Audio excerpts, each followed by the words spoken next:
What's good, friends? List episode 26 of the Game Pass Gamecast coming at you. We're kicking back and relaxing over the holidays, like you should be doing too, and decided to go through the games we're excited for in 2020, with it being just less than a week away now. From mammoth releases such as Halo Infinite, Doom Eternal, and Cyberpunk 2077, to titles looking to fly under the radar like Warcraft 3 Reforged, we're filling you in on what we're anticipating to play in the new year on another new episode of the Game Pass Gamecast. Now the fun begins.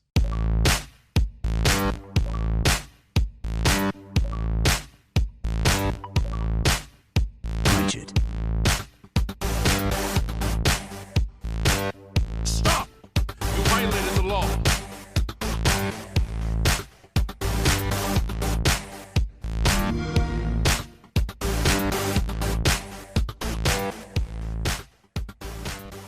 Welcome back to another episode of the Game Pass Gamecast, your weekly go-to podcast for all things Xbox and Xbox Game Pass, including news, rumors, and conversations around them damn good video games. New episodes of the show drop each and every Friday morning on YouTube, Apple Podcasts, Google Podcasts, Spotify, SoundCloud, and all other major podcast services. So be sure to subscribe to us wherever you get those and follow us on Twitter at GPGC Podcast to stay up to date with everything regarding the show and video games alike. As always, joining me back to the trio in action, Mike Peapack and Adam Marshy Marsh. Mike, since you were not here with us last week, I'm going to dish to you first. What's good, what's going on, and what have you been playing? Not much has changed. Christmas is over as of this episode, thank God. How was your Christmas? So it was okay, just stressful, a lot of BS, a lot of family stuff, just hectic when you have family coming in from out of town as of tonight, and it's just makes everything a little more difficult. But all things considered, really happy, spent some time with the families, get some time off of school, so it's all a good time. But moreover, I've been playing Halo, I've been playing a lot of Age of Empires, and I've been playing some NHL 20 still, and Smite. I've been mixing it in there, so just mixing it up, getting a little bit of a spread out game selection here. The only thing that I was wanting to do is was wanting to do a full blind Sekiro playthrough. However, my Xbox is like malfunctioning and doesn't work, and my Elgato is not picking up my game sound, so I haven't been able to get that remedied or fixed anyway yet, so haven't been able to do my playthrough of Sekiro that I wanted to do because I wanted to stream the whole thing blind, but can't get that going yet, so that's what I'm going to be working on going forward, is trying to get that playthrough done since you let me you so graciously let me borrow the game. I want to get it completed and back to you, but I did want to stream it, so that's what I'm working on. Nice. So talk to me about Smite. I know you brought it up kind of recently before, but this is a game that's kind of been out of your wheelhouse for a while. You haven't really touched it much. I know your brother plays it a lot, a couple of his friends. Talk to me about that. What kind of got you hooked on Smite, or at least brought into that ecosystem now compared to not previously? Yeah, I guess since I've gotten a little bit older in age, my temper is kind of mild.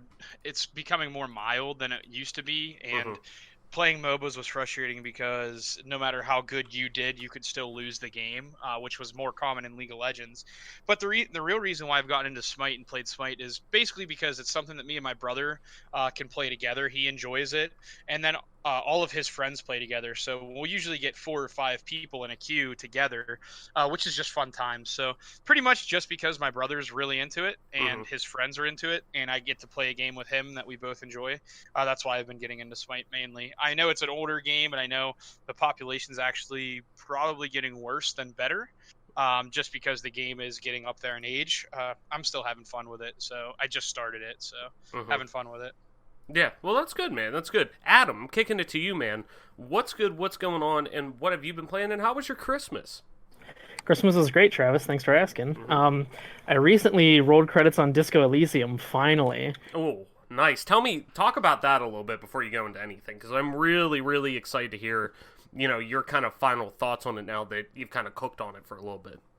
It was interesting how the game kind of had like 3 different climaxes, The basic premise of the game is that you're on a murder mystery trying to solve it, and there's one climax where you find your prime suspect, and it turns out that they're not actually the one you were looking for. Spoilers. There's another climax where you find the person who actually committed the murders, and there's one final one where you kind of wrap up the overarching conflict that the murders kind of precipitated. Like, these mercenaries are about to like publicly execute these dock workers, and you have to try to get in between them and stop it. And so the game had like, I don't know, the last hour of the game was just so intense and enjoyable. I'm definitely going to try to play it again with like a different build, just to try to see some different facets of the story. No, that's it's cool. definitely like tied for game of the year for me between that and Pathologic. Yeah, no, that's great. I keep saying, oh, I really want to bite the bullet and just play it now, but I think the more I think about it, because I've been wanting to, I was planning on diving more into my backlog a little bit over this break, but literally all I've been doing is playing Counter-Strike for some reason. So, yeah. But I'm going to put that on hold until it comes to Xbox or PS4. I haven't really decided what I want to play on. I'm guessing probably Xbox, because that'll be the easiest console to play it on, just because I have my Xbox One X at my house, and I still have my S from when I upgraded, but it's just at my fiance's house, because we play a lot of like Telltale games and things like that with her on there, so it's easier to kind of take back and forth. But I think I might play it on there and just wait till it comes on console. But I am excited to play it when it does come out. But yeah, that's cool, man. On my end, really, Christmas was good. Got a lot of cool stuff from my fiance and my family. They're, awesome. But I'm one of those people that I literally tell everybody, do not buy me anything. I don't really like I just feel weird getting gifts. So, but it was really nice, and I love giving gifts, so I bought a lot of cool stuff for my family and, fiance and whatnot. But game related, like I said, I've been, for some reason, really balls deep into Counter-Strike recently. I don't know why. Not good at it, but it's fun as fuck, and like Mike always says, it's the everlasting crack pipe that just scratches that itch, and rounds are fast, and you're able to get in and out pretty quickly. So it's kind of been my main focus recently with gaming. Outside of that, though, with my fiance, though, we are still on season 2 of The Walking Dead. We're on episode 5 of 5, I believe that is. I think it's a 5-part series for season 2. So we're on the last episode. We'll probably either touch on that, I would say tomorrow probably, because we're going to do some stuff with friends tonight. But, outside of that, that's really all I've been playing. But over this next week, I kind of want to get into possibly playing a few other things, like Trevor Saves the Universe. What else was the other big one that I wanted to... I kind of wanted to dabble in The Witcher again, because I started watching that with Molly. We both really like it, and I think the like actual source material, or at least something that isn't necessarily jumping into a third game in a trilogy, is really making more sense to me now. So I'm like, now that I kind of have another, look at the plot and the, narrative around this game, I think I'm more willing to jump in and try it again. But I don't know, we'll see. But there's a couple other backlog games I really do want to try to get to before I, go back to work later next week. So I'm excited to jump into that. But yeah, in terms of our show this week, guys, I'll be quite honest, it's a very, very light news heavy show. And really, we're probably just going to talk about games we're excited for next year, since it's right around that time. Next week, we're going to go into our Game of the Year discussion in terms of what we want. It'll be a longer, more in-depth episode. But this one, just since we're all kind of busy around the holidays right now, didn't really have a ton of time to plan around the show, but did want to get something out to everyone who, are our dedicated listeners and everything. We are super grateful for that. But one little bit of housekeeping before we jump into the one news story we do have, if you really even want to call it that. It's our free game giveaway. Do you like free games? Of course you do. You're not crazy. You're a cool person. You're a cool gamer dude. So let us give you a brand new free game on us on any console to one lucky listener. All you have to do is follow us on Twitter at GPGC Podcast. Retweet the pinned tweet on our profile, and make sure you're listening to the show to know if you've won. That's it. When you hit our follower goal of 1,000 followers, which we are getting close to, we'll get someone squared away with a free game. So head on over to @GPGC Podcast today and enter. So guys, one news article. It's free, by the way. If nobody knew that, if you go on Twitter and hit the follow button, it doesn't cost you anything, but you can go win a free game. See that? That's So like it's a no-brainer. that's just the best like added value possible for everything. Like that's just ridiculous. Like I feel you would be just asininely stupid to not do it. You know? Exactly. Plus $3.99. right? Just Yeah. sub. You don't even Or have to. not just sub. I'm saying just follow. Yeah. Twitch Prime sub and stuff. No, wait, that's Twitch. So let's head into Xbox news here. Just one little thing. It's more of a clarification, if I can't say that. And this comes from Business Insider, from Ben Gilbert over there. Make sure you click on the link in the description wherever you get the show to give Ben a click, a view, whatever you want to call it. So the next generation Xbox has a much simpler name than you might think. It's actually just Xbox. So, like I said, this comes from Business Insider.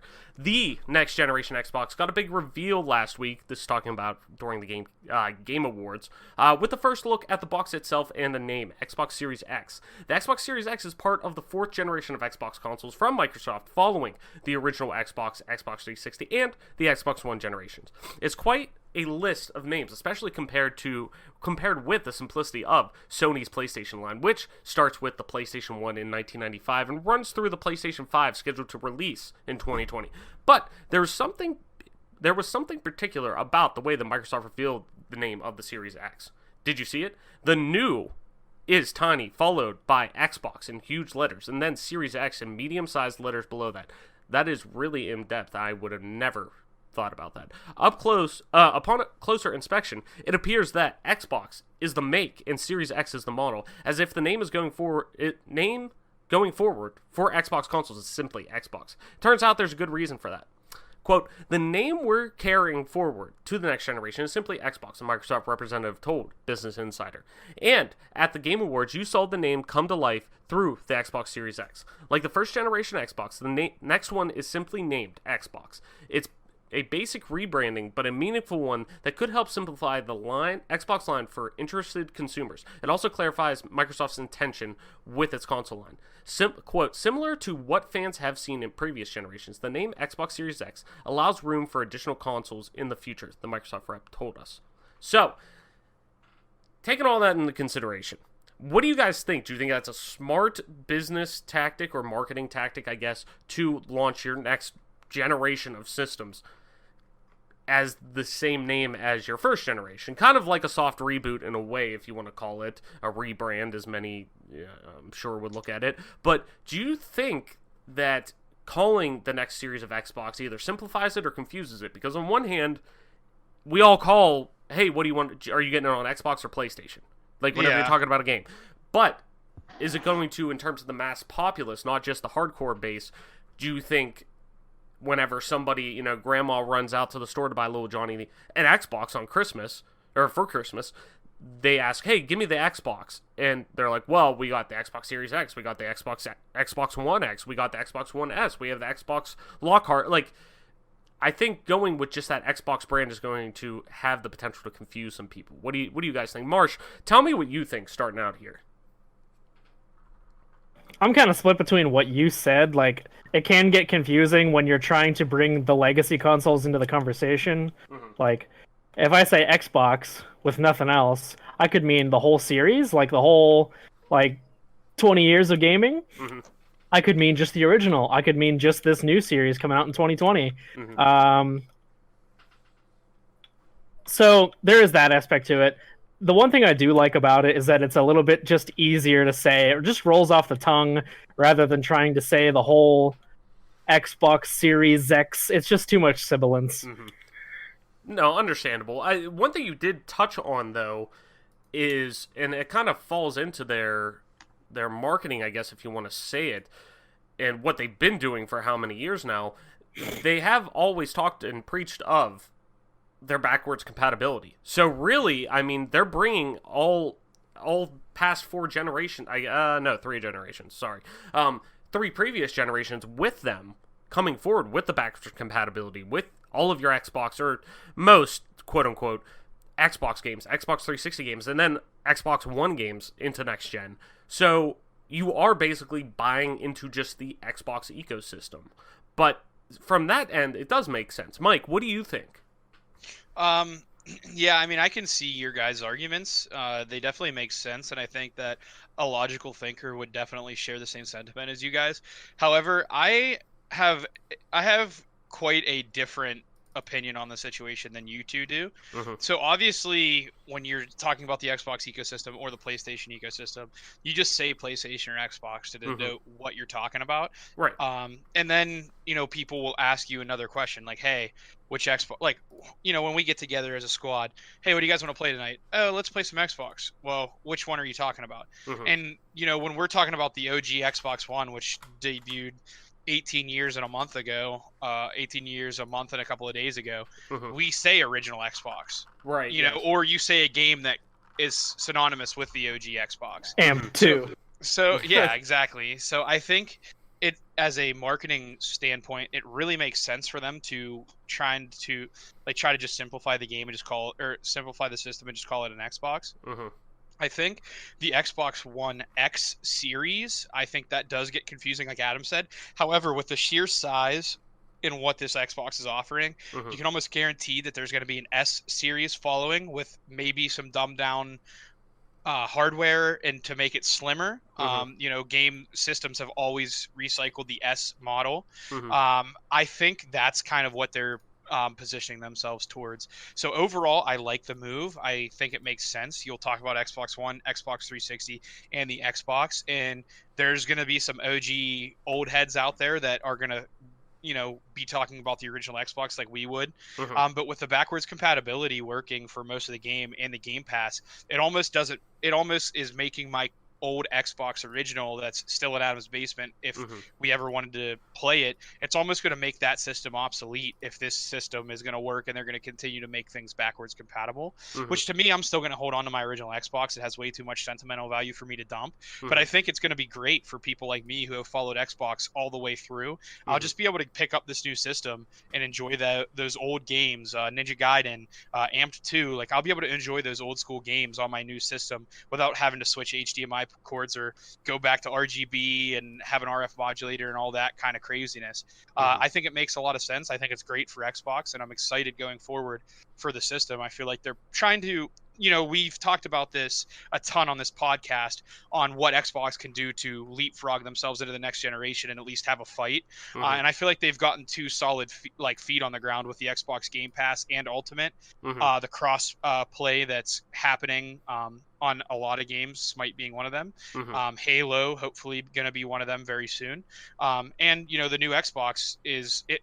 I mean, I haven't given my point of view or my thoughts on the system. This is 2 episodes past. The only thing I will say is I really, really like it. I think that it provides the enthusiasts a nice, clean-looking system that's going to be easily integrated to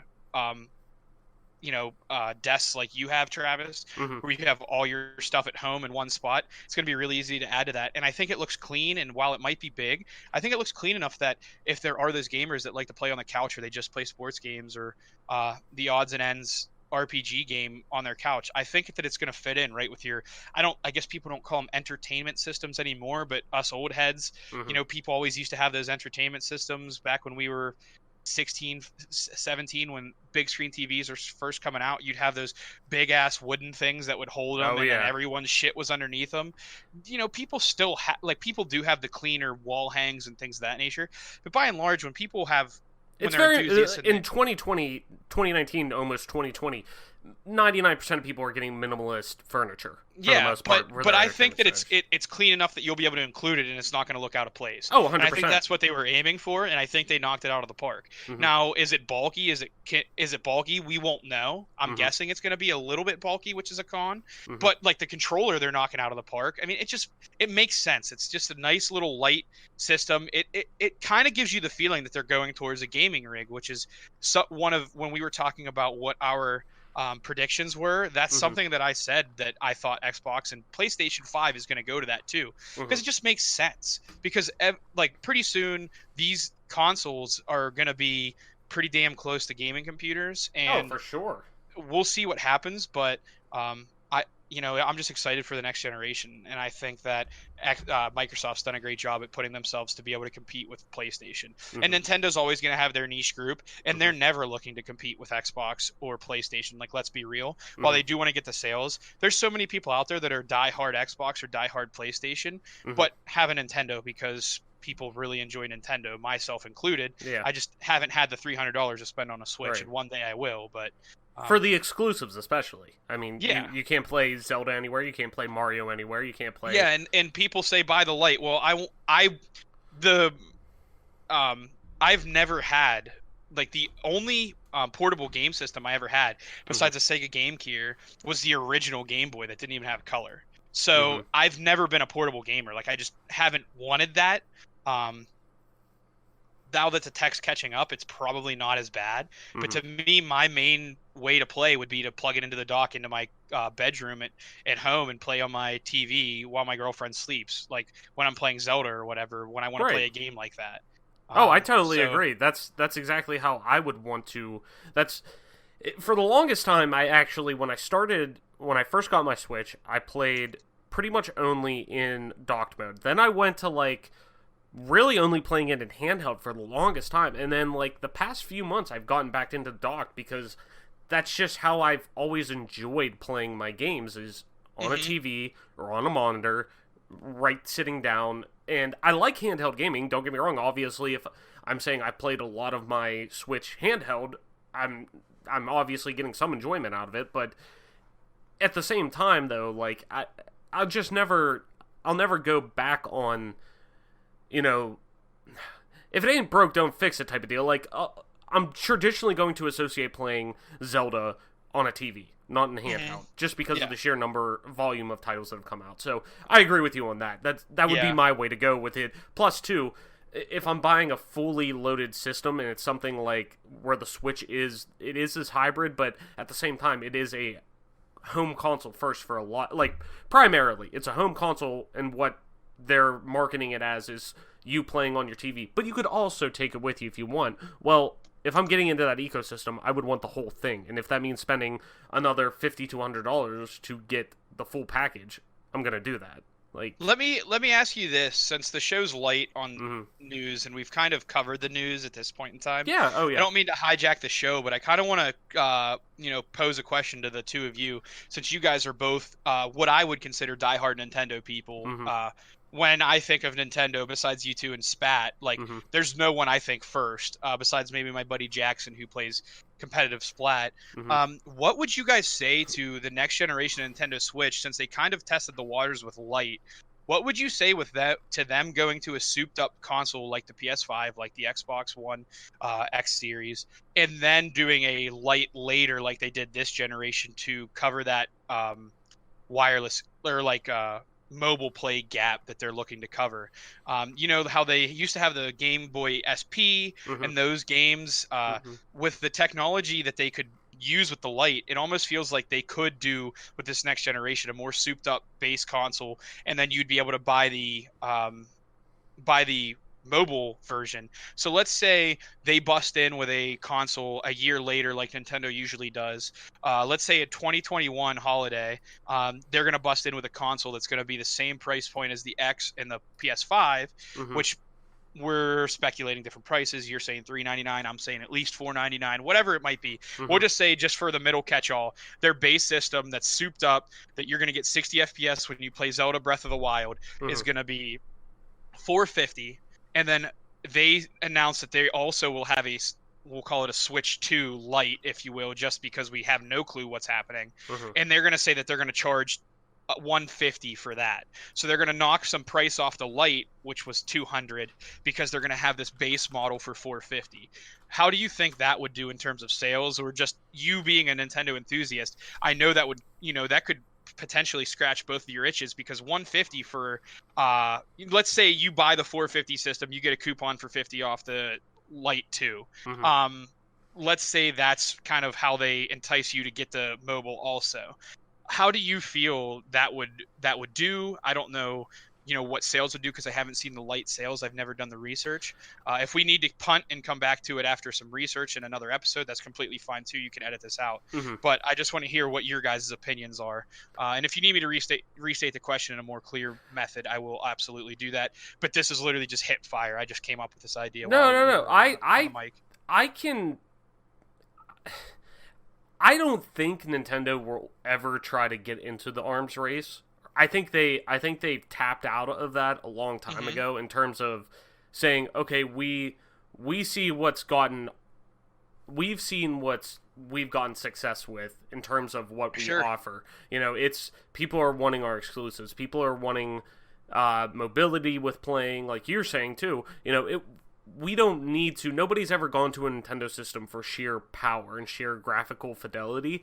I don't see that changing anytime soon. I'm not saying that it couldn't happen, and I wouldn't be against it, because that means that if they're offering a platform that's more robust in terms of what what can be offered through the graphical fidelity and whatnot, a lot more developers are going to have more wiggle room to port games over, like the newest Assassin's Creeds, the Diablo 4 at launch, or close around launch, a new Mortal Kombat at launch instead of a little bit later, while they work on the port. Yeah, go ahead. Right. So it's, to me, I wouldn't be against it, because I do like their platforms and what they offer, but I think they do what they do so well that they're so stuck in their ways. I could never see it. And from what I've heard, the Switch Lite hasn't performed as well as they want, if I remember correctly hearing that. Obviously, in terms of sales? In terms of sales, yes. Okay. At least from what I remember hearing that. May be wrong, but I could have swore that's what I've heard. It's tough to say. I think if anything, they're always going to have some kind of mobile or handheld offering, period, just because the 3DS and the DS, just the DS family of systems, sold fucking gangbusters. I don't think they'll ever go away from that, or at least they'll have some kind of foothold in there, where in the opposite Sony with PlayStation have acknowledged we have no desire to really get into there, at least in the next 10 years or whatever. We have no desire in the quote-unquote short term to get back into the handheld market, because they just know people are they come to them for the graphical fidelity. They come for them for being the most accessible platform for console gaming, at least this generation. So it's, I wouldn't be against it if they came out and said, you know what, we're gonna try to give you a balls to the walls, 8K system or whatever in 3 or 4 years. Cool, sure, that'd be dope. But at the same time, I just can't see it happening. I think they're gonna go down a mobile. I think they're going to go a mobile route and a handheld route before doing that. I think if you ask me, I still think, while I'm a traditionalist and love playing my Nintendo games on screen, I just think they are more willing to abandon that to go to a handheld market first and foremost than lean in the opposite way of a traditional home console. Adam, what do you think, man? Go ahead. Go ahead. I'm just gonna bounce one more question. We'll toss it over to Adam so he can answer. But Travis, I'd like to come back and just throw something at you again, just to bounce something off to you, just to spark the conversation just a little bit more. So Adam, I know this isn't technically your expertise. However, let me just throw this into the mix also. EA Sports has brought FIFA to the Switch, which is a no-brainer, because let's be honest, football is king when it comes to sports across every single country all across the world. Right. But so they've brought FIFA 20, and they have Rocket League, and they have NBA 2K20. But they're missing Madden, and they're missing NHL. And both of those what's the word? Studios have really not even, like NHL, for instance, just doing some light research while Travis was answering. NHL hasn't even entertained the idea of coming to Switch. I don't know that Madden has either, because of hardware limitations on top of other things. So do you think that maybe Nintendo might want to get into a standalone system to try to entice NHL and Madden to come over there to sell more copies of that? Or do you think that Nintendo's okay with losing those two licenses, just for example, those two licenses, on top of some others that might not make it over to Switch, just because they're Nintendo and they sell enough Mario Tennis and Mario Kart that it doesn't matter? I think they're going to lean into that, if anything. But, I mean, they've already been vocal about now that the MLB license for their sim games is being pushed to go third party, like MLB forcing Sony to say, well, you could have the rights to keep developing the MLB The Show series, but you have to now make it third party, and it needs to be allowed to go on every platform it can run on, type of thing. I'm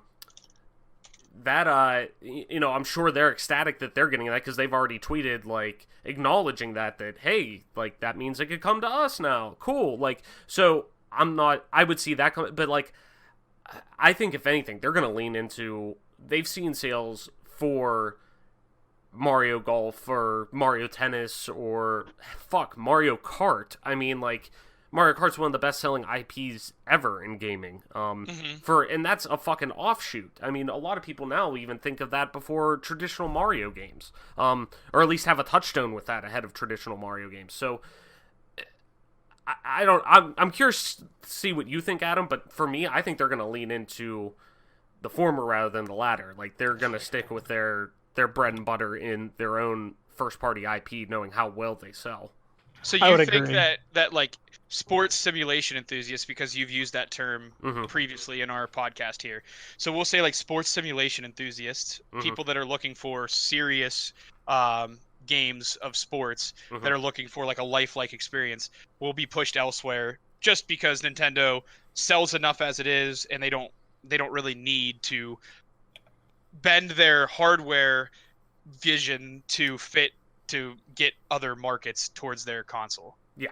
I think I feel comfortable saying yeah to that. I agree with you, and I'd love to hear what Adam has to say on it. I'm basically in agreement there as well. I feel like Nintendo's just playing a different game than everybody else. Like, they're basically sandbagging because they're the old dog, and they've been at this for so long that they have... And they have more money than they know what to do with, too. Yeah, they kind of have this captive fan base that they can do whatever they want with, and they're fairly certain that their consoles are going to sell. Now, that didn't exactly work out for them last generation, because as we know, the Wii U did not do so hot. But the Switch is at least competitive at this point in terms of sales, and just market penetration. Sure. You want to know what just real quick, when I talk about a pile of cash, take a guess at how much Nintendo has in net cash reserves right now. I don't even know. Or the last time it was reported. Just take a guess. Are we talking about, is this in the Japanese yen, or is this in US dollar? It could be both. I have both. So why don't you take a US dollar? So this is their, like, war chest. Yes. I'm going to guess they're at, like, 5 billion. Give me 1 second. Do they even trade stock? They do. So their stock's at like $49.88 US dollars. See, their stock was $12 in 2015, up to 44. So yeah, they've done really well.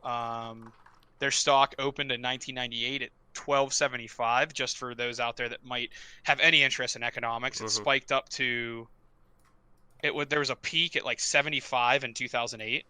And we're down from that, but you know, it's done well with where the stock is at with the public trade. I would have to say cash reserves. I would have to say Adam might be a little high. I might say like 3.5 billion. So we got 5. What did you say, Adam? 5 billion. 5. And you said 3.5, right? Yeah. So I'll give you yen first. Nintendo has a whopping 946 billion yen in net cash reserves. That's almost $9 billion, right? Yes, it's 8.447 billion fucking US dollars. Jesus. So when I say they're like they just have a Scrooge McDuck pile of cash that that like Miyamoto dives into every now and then, like yes, that's kind of accurate. They could probably do that if they wanted to. So it's just kind of asinine to think it's asinine to think like a company would be like, oh no, well, we don't want to make our hardware as accessible as it needs to be, so we can get, every third party game on it. But then again, whenever, like, if I'm them and I know, well, fuck, I got, it's like the normal retiree, like, retiring, being able to retire early with a huge, like, cash lump sum more than somebody else. It's like, well, why would I work more if I need to, if I have all this cash and I could easily just, milk off my bread and butter for what I have? Like, I just don't blame them, I guess. Like, at the same time, like, fuck, why, if you got that much cash and sitting around and you're still making tons of fucking money off of, your core fan base in that, like, quote-unquote family-friendly vibe that you put off, that you're always going to have. You're always going to be, it doesn't matter, mom, grandma, whoever, when they walk in the room and see you playing video games, the first thing they're going to say is, oh, you got a Nintendo. It doesn't matter what you're playing. They're going to always refer to it in that fashion of,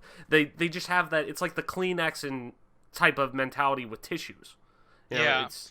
To me, they'll never change that. And I guess rightfully so, because, they're still making a fuck ton of money off of us.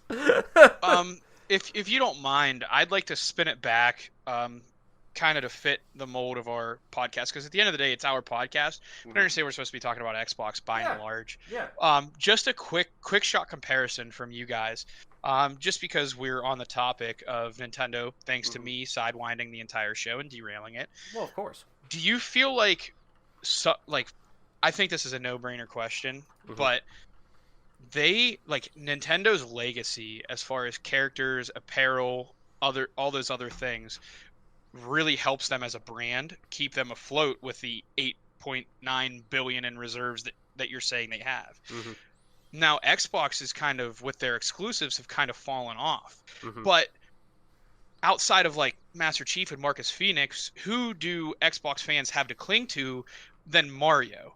So do you feel like Nintendo's beginning and having these, like, a character like Mario and Link to kind of not ride the coattails of, because Nintendo made these characters and pushed them to where they are, but do you feel like the legacy of those characters help them in their sales, or how do you feel about that, and what can Xbox try to do to try to even replicate the success that Nintendo has? Because even if Nintendo didn't sell another video game, their royalties on the characters and clothings would be ridiculous. Right. I would imagine. Do you think that Infinite might spark something like that back with the Master Chief, or do you think that Xbox and PlayStation are much better doing their arms race like they do with their consoles and staying away from the licenses and the t-shirts and clothing and things of that nature?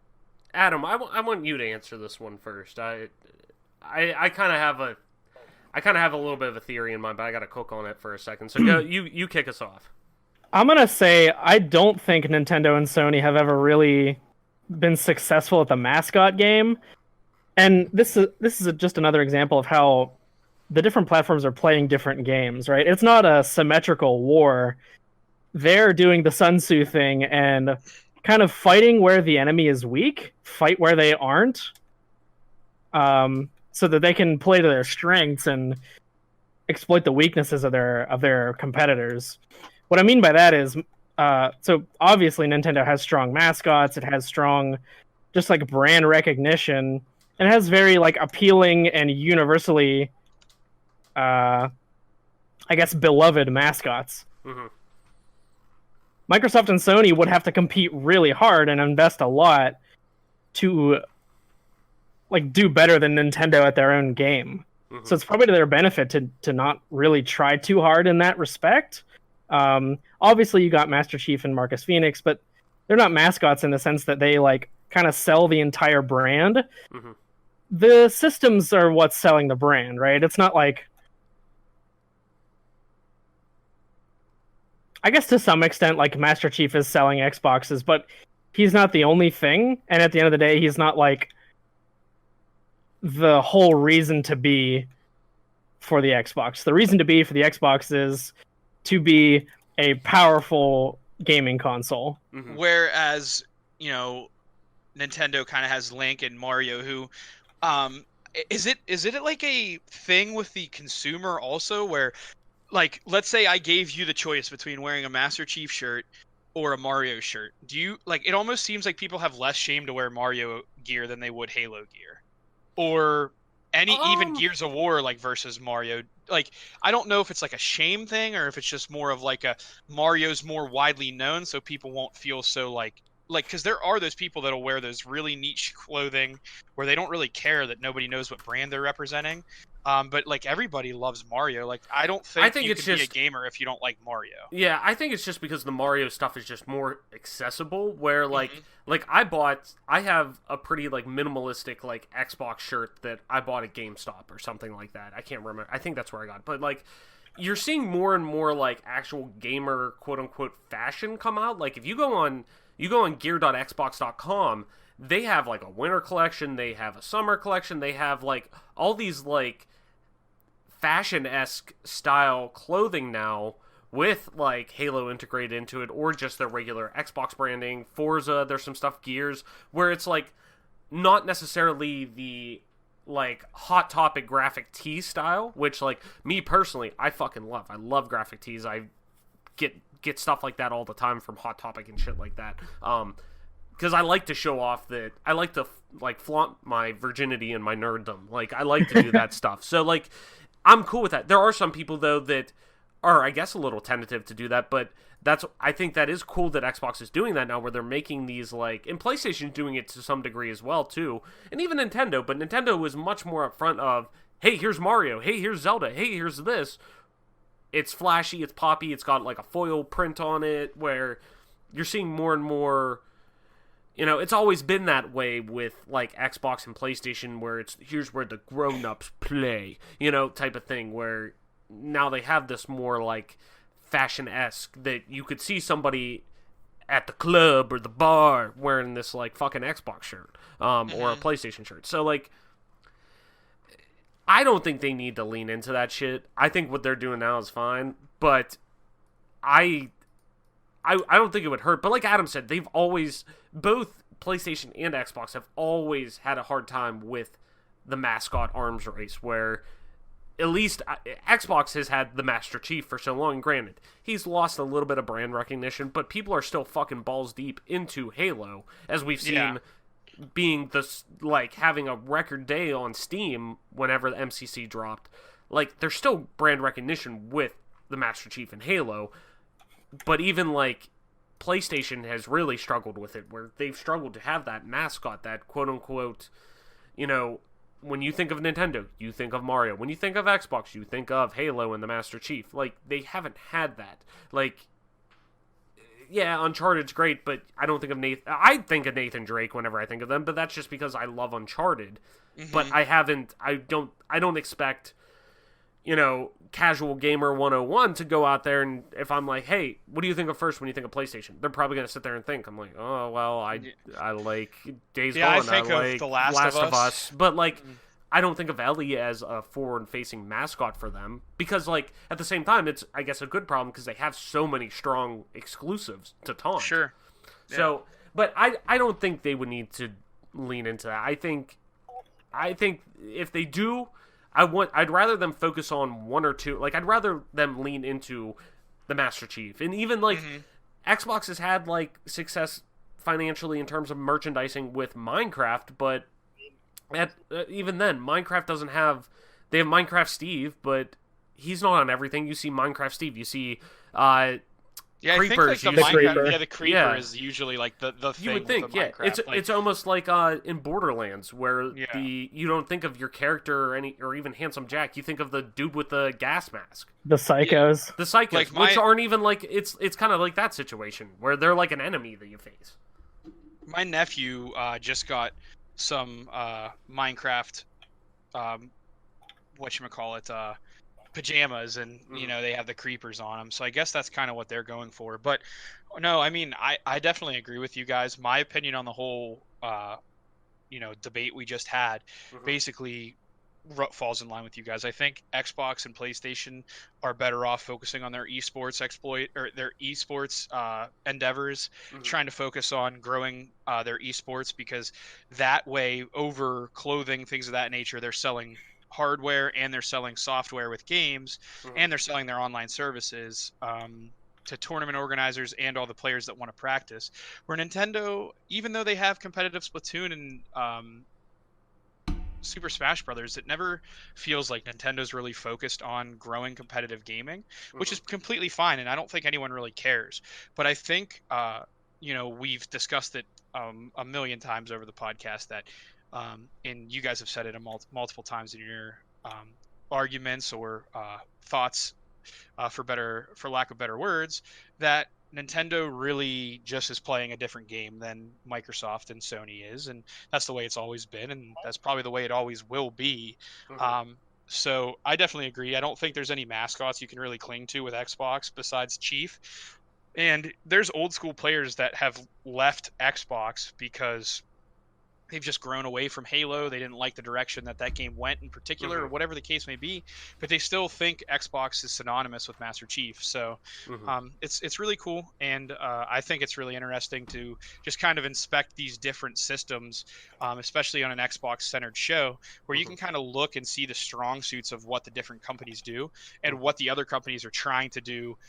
Maybe not to undercut, because I don't think we're in a situation where Sony or Microsoft or Nintendo really wants any of the other three or other two to disappear from themselves. Like, I don't think Sony's really trying to make the Xbox go extinct. I know for sales it would be great, but I don't think they're worried about that. I don't think Xbox is worried about it either. And Nintendo, obviously, I don't think will ever die.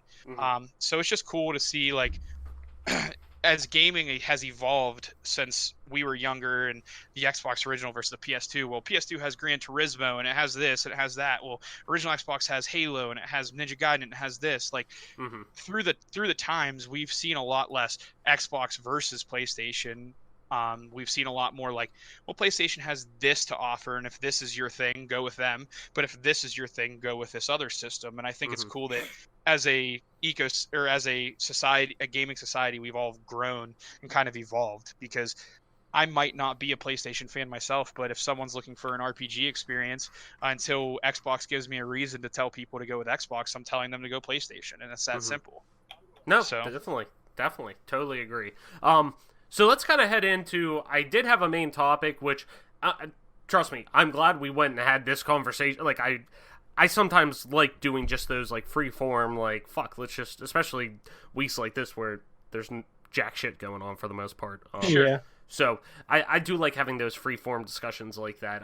But one thing I did want to touch on, and, I'm going to kind of adapt it a little bit. I was going to go through each month and just kind of pick out a game or whatever and go through and say, oh, what are we excited about? But let's talk about 2020, man. Let's do seasons. How about that? Yeah, so let's do season. We're gonna go through each season. I want to talk about, I sent over a list that shows all of the game releases for next year that we have confirmed so far as of the 20th of this month, so December 20th, about a week ago. So let's just go through it and just kind of see what we're hyped about for each quarter. Or, yeah, let's go each quarter, like you said, month, each, like, season. So, let's start with the first quarter, January through March. Kind of going through here. January, for the most part, is pretty late, except for one game. Mike, I'm sure this sticks out to you. Warcraft 3 Reforged. Let me hear about it. I'm sure this is a big one for you. Yeah, no, I definitely think Warcraft Reforged is my highlight of the beginning of the year, and it's something to get me off of the high that the holiday season of 2019 brought me, just with Master Chief Collection. I've always been a Warcraft 3 fanboy, just playing the RTS. I enjoy the hero system, like, kind of melding Diablo with StarCraft is kind of the best way I have to explain Warcraft, and it's really exciting that they're coming out with Warcraft 3 Reforged. And after beginning to take pre-orders a long time ago, it was beginning to become concerning how long it had been since they announced that it was happening. People were playing it at E3 like almost 2 years ago and demoing it, and the game looked like someone streamed it, and it looked like it was in really solid shape. So to finally get a date to that is exciting. However, I hope I'm not, and other Warcraft fans aren't looking too deep into it. because it feels like when a Warcraft 3 Reforged comes around, it feels like they're gearing up for a Warcraft 4 potentially. I don't know that that'll ever happen with Blizzard because I know their StarCraft 2 is becoming aged. I don't know what their thought process is with replacing that. I know they're going to come out with a Diablo 4, and I know the rumor Will Pratt told me, I think William, a friend of the show, does listen from time to time, might have told me, I don't know if this is true, I didn't have time to confirm, we can do this post-show, that the Diablo 2 coding by Blizzard was lost, and that's why they can't do a remaster of Diablo 2, or that's why it's taking them forever, because somehow in transitioning to what they are now, Blizzard lost all of the D2 original coding. I don't know if that's a for sure thing or not. I was worried that that's what had happened with Warcraft 3, but I think that it's great for us Warcraft fans that still enjoy the RTS, because even though it's a very low player base, if you get on Warcraft 3 and search at certain times, you can find ranked games online still to this day. And there has been no patch release since 2015. So it's exciting for everybody involved. And I think that looking forward in the releases, there's some solid releases. I don't want to, downplay any of these studios or spit on any of these studios or disrespect them. But from January till April 3rd with Resident Evil 3, it's looking like a lot of Warcraft in my future, to be honest. No, definitely. I definitely see that too. And, I always played the campaigns for Warcraft 3. I played a lot of Warcraft 2 online when I was really young because I had a burnt CD from a friend that played it. But Warcraft 3, I mostly just did the campaigns for it. But I am excited to kind of jump back into that and, get deep into it and learn the minutia of Warcraft in a traditional RTS.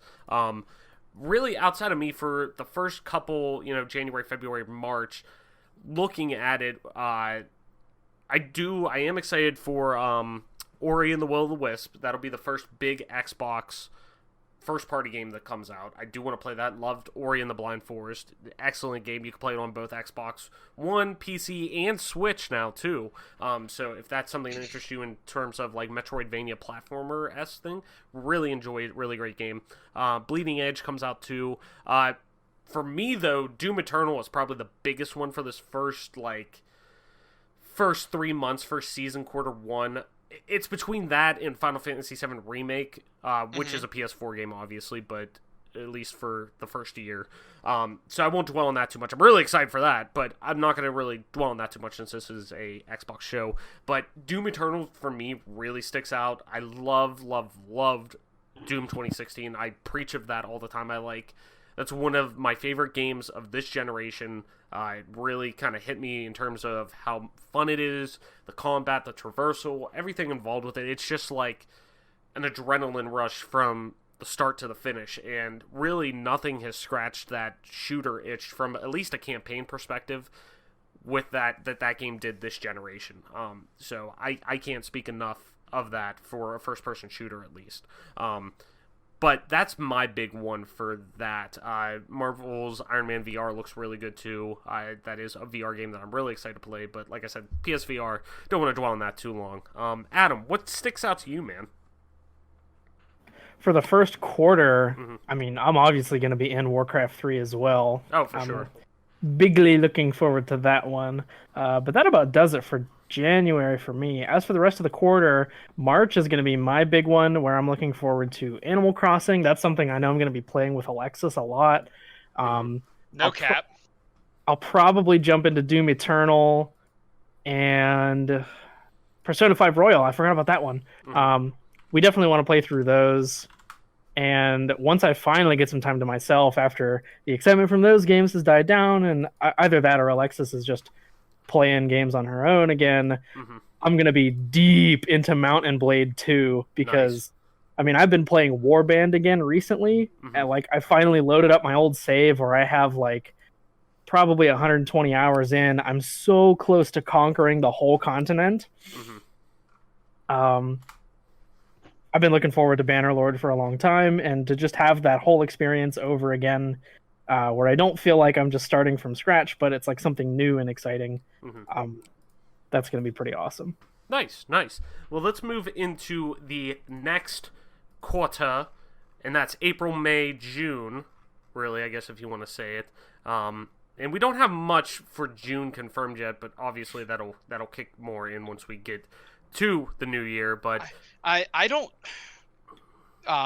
see a lot coming out in June. No, there's not much. Yeah, there's a ton that are like suicidal to come out after April and May.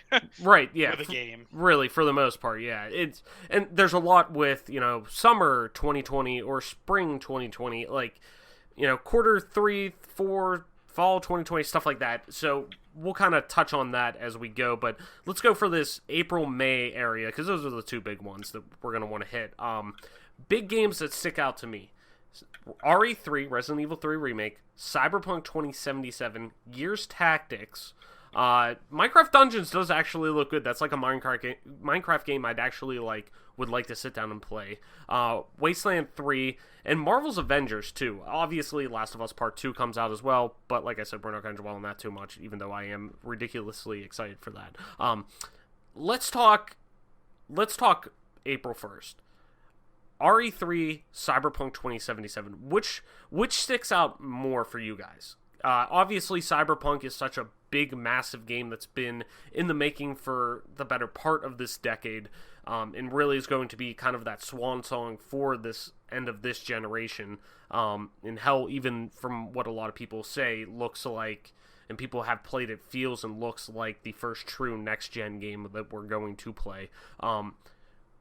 RE3, though, at the same time, is something that people have, yet again, been asking for, and you've played RE7, you've played RE2 Remake, and you know where Capcom's put themselves in terms of faith with what they've been putting out to their fans this generation, and kind of restoring a lot of faith, especially with the Resident Evil franchise. So I know they're going to do a great job with that game. It's going to be a tight, polished game, and it's going to be fucking gorgeous. So what do you guys, what would you guys reach for first? Would you want that deep RPG in Cyberpunk 2077, or would you want something that's more bite-sized with a lot of polish and glitz and glam like RE3? The next game that I really dive into RPG style is going to be the new Elder Scrolls whenever that comes out. Not any disrespect to Cyberpunk, but I enjoy spending time doing other things, playing competitive games where sinking 100 hours plus into a storyline just doesn't sound that attractive to me unless it's something I'm really interested in. So I would have to vote RE3, but I think my opinion might, or my thought process might shock you. Here with the tax season, I might actually invest in a PS4, because with us making the jump this holiday season and games like Last of Us Part 2 coming out in May, and where's the next one? Dying Light 2 coming out at some point. I think it's time for me to just bite the bullet, pick up a PS4, and play through like The Last of Us 1, and then play 2 when it comes out, Dying Light 1, and then 2 when it comes out, and then doing the Uncharted series. Just because I've been putting those games off for so long and they deserve the respect. So I think RE3 will be my quick answer, because I'll get into speedrunning it a little bit and I'll try to optimize a decent time on stream. But I'm really excited for a couple of the PS4 games coming out. Cyberpunk, I'm excited for the rest of the gaming world because it seems like everyone's ecstatic for it. It's just not what I'm looking for out of a game. Adam, what do you think, man? For me, I think it's probably going to be Cyberpunk, that type of game. I haven't played anything that really felt like that, just from what I've seen from trailers, since like Deus Ex Human Revolution. Another thing from that quarter I'm definitely looking forward to, though, is Wasteland 3. I don't know if you guys played Wasteland 2, but that's kind of like a more of a tactical CRPG in the vein of like classic Fallout, but it's squad-based. Yeah, so I mean, that's going to be, that's Microsoft's really, at least until we get into, the hype of next gen. That's their real big first-party title outside of Ori, but for the first half of 2020, now that is a Microsoft studio. So that's kind of exciting. I've never been really into the Wasteland games, not to say that I'm not interested, because now that it's going to be on Game Pass, it's going to be on PC, Xbox, whatever, it's really accessible that I would like to try it out, and I would like to give it a go, at least. So, to me, that does excite me. I do want to try it out. I'm definitely open to it, so I'm definitely down to give it a go. For me, though, really, I love RE3, or RE2. I love RE7. I love what Capcom's done with RE this generation, but I really want to give Cyberpunk a go. I really want to, that world that I've seen from gameplay trailers, everything involved with it, from what people who have played it hands-on with it have said, that it's unlike anything they've ever played before in terms of an open world game, an RPG, and just thinking out loud, I'm sure we'll probably find out more at either of the launch events or the reveal events for Xbox Series X, or Xbox, I should say, and PlayStation 5. We'll probably find out more possibly then at the earliest. If not, I would fucking imagine we would at E3 for Bethesda with Starfield, possibly Elder Scrolls 6. But obviously we'll hear from Starfield first, because that's the next game in chronological order that's going to come out. Don't remind me. But obviously I would want Elder Scrolls 6 before that. But I'm excited to see what Bethesda can do with a new IP, especially one that is in turn like space traversal and almost a Mass Effect-esque take, I guess. But those aren't going to be coming for quite a while, where Cyberpunk seems like it's doing so much with that mold of open world RPG that I liked aspects of The Witcher 3. I just didn't really dive into it too much, but the world itself was really fun to explore, and they're great at world building. A lot of things that I loved traditionally about Bethesda. They were great at building these open worlds that, sure, it had a little jank to it, but it was the explorability that they had with all of these worlds. It was finding little, what felt like new things each time you booted up a game, and the worlds were, if you go back to Morrowind, yeah, it wasn't excruciatingly big, but it made you feel big. It was almost like the Ocarina of Time effect, where you felt like it was this big, massive world that, each time you went into it, you could see new things in the distance, and it was great at making you feel that exploration effect. And that's what really Witcher did for me, that makes me want to continue to keep trying to have that game click with me. So I'm excited for that. I'm excited for RE3, though, as well. Obviously, I'm excited for Last of Us Part 2, but like I said, PlayStation 4 game.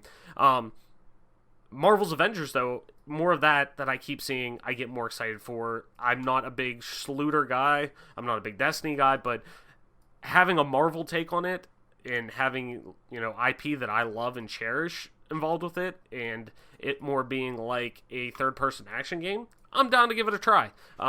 Will it be good? Who the fuck knows? But I'm at least down to give it the mind space that I'm going to keep it on my radar. But definitely, for me, Cyberpunk is the big one that comes out of there for, that early or late spring, I should say, early summer. Moving into kind of the midway point here, we're looking at like Q2, Q3, so like, mid 2020-ish, before the holiday season. Big ones that kind of stick out to me are, what is it called? Ghost of Tsushima for PS4. That looks really good. Phantasy Star Online is one that I've actually wanted to toy with before, but never really touched into it. Dying Light 2 sticks out for me a lot, too. But none real huge, massive titles, at least in that space. What do you guys think? Yeah, I'm kind of in your... Like, I think summer will be like a backlog time for me more, or playing like a lot of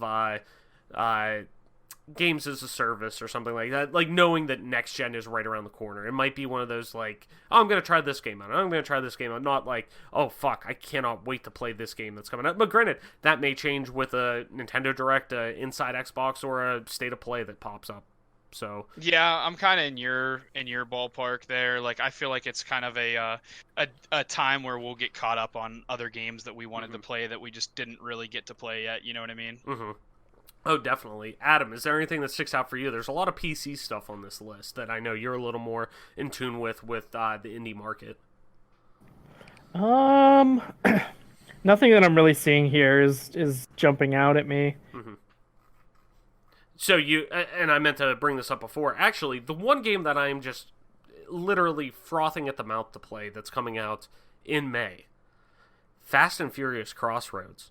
Dom!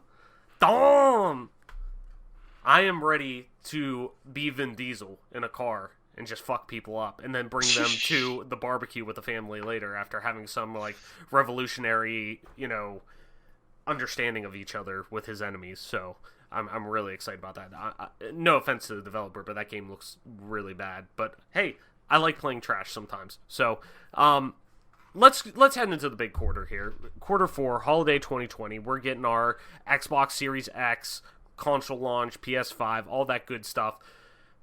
Obviously, I think the easiest softball answer is Halo Infinite, being the big title that sticks out, at least at this point so far, for fall 2020, which, like I said, Sony could come in out of nowhere and just drop some big revolutionary title that's going to pop up, which isn't out of the question. But at least so far, from a big exclusive first-party title level, to me, Halo Infinite's that quad A title that's going to be coming out that really stands out, that is like, hey, day one, I got to go and play this shit. So what about you guys? Anything that really sticks out?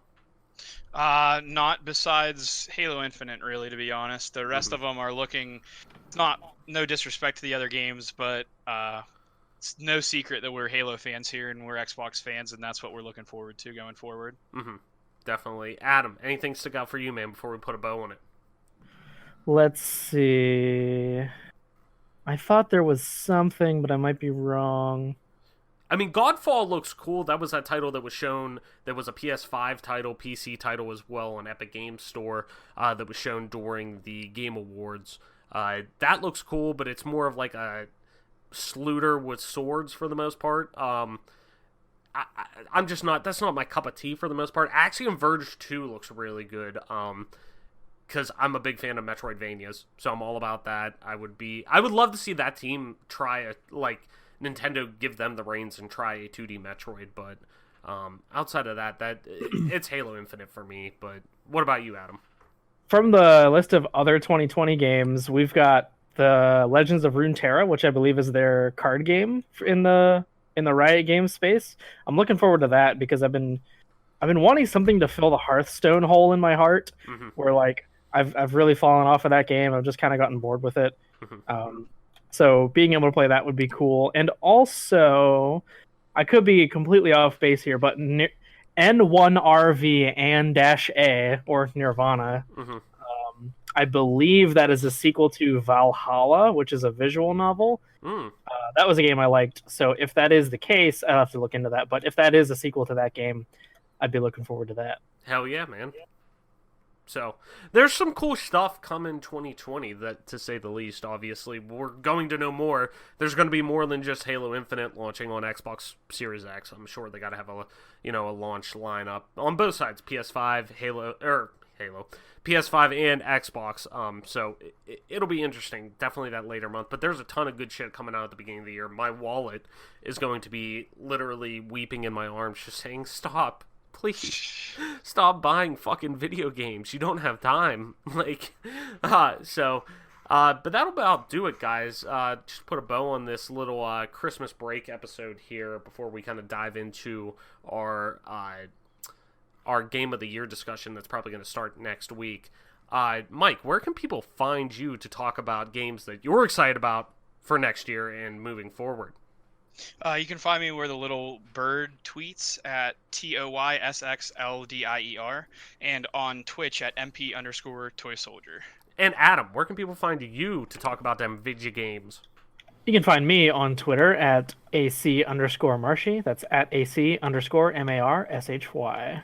And, as always, I'm your host, Travis White, aka Travelus, on most internet platforms, including Twitter at Travelus_. That's TRAVLESS_. You can also find me streaming time to time on twitch.tv/Travelus_, same as Twitter. And you can also play some video games with me, your boy, just regular Travelus on Xbox Live. That's TRAVLESS. And with that being said, guys, that's been another episode of the Game Pass Gamecast, your weekly go-to podcast for all things Xbox and Xbox Game Pass, including news, rumors, and conversation around them damn good video games. New episodes of the show drop each and every Friday morning on YouTube, Apple Podcasts, Google Podcasts, Spotify, SoundCloud, and all other major podcast services. So be sure to get those and subscribe wherever you get those. And follow us on Twitter at GPGC Podcast. Stay up to date with everything regarding the show, video games alike, and our giveaways like our free game giveaway that we have going on right now. That was a fucking tongue twister. And guys, with that being said, that's going to put a bow on it for this week's episode. Thank you so much for listening, viewing a non-video, audio-only video of the show, sharing, and just being a part of this growing community. Merry Christmas, Happy Hanukkah, Happy Kwanzaa, everything, and Happy New Year, too. And we will see you in the new year. Ha, get that. That's a dad joke, because technically, we'll see you next year type of thing. It'll be a new year. All right, I'll shut the fuck up now. Everyone, have a great day, and thank you for listening.